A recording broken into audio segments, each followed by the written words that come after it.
हमारा लाश लबास अपना साई रिकॉर्डिंग स्टूडियो दिल्ली। भाई से कोट बोई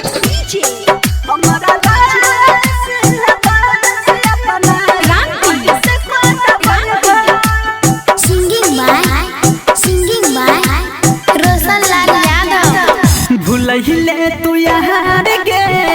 बचपन के प्यार गे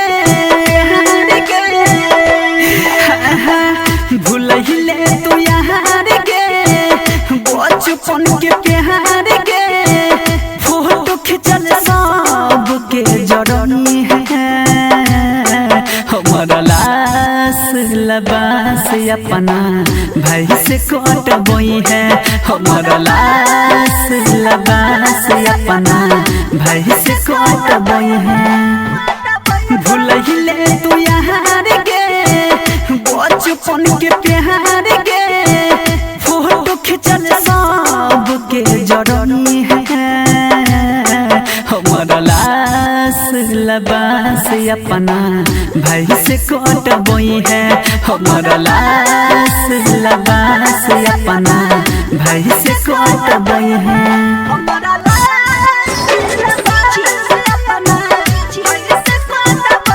साई रिकॉर्डिंग स्टूडियो दिल्ली। भाई से कोट बोई है हमारा लाश लबास अपना हे गई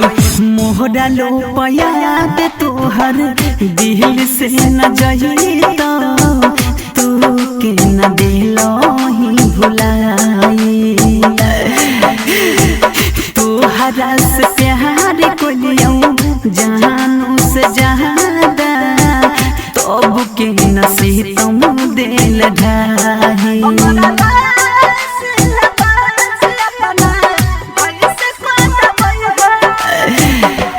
हे गई मोहरा लो पयाद तोहर दिल से न गई तू के न दिलो ही भुलाई तोहरा से प्यार कोलियो जानू से ज्यादा तब के नसीब तुम दिल ढाही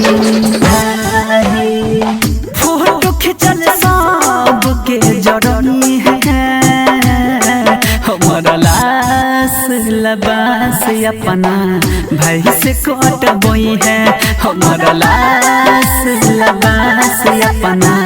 भाई से कोट बोई है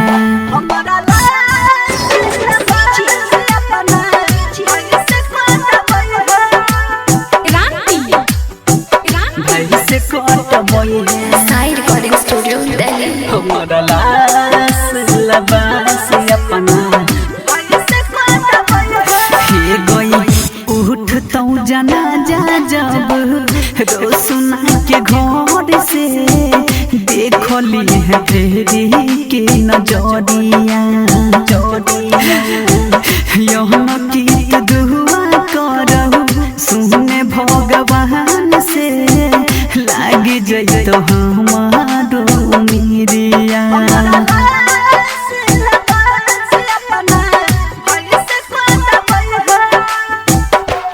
हे गई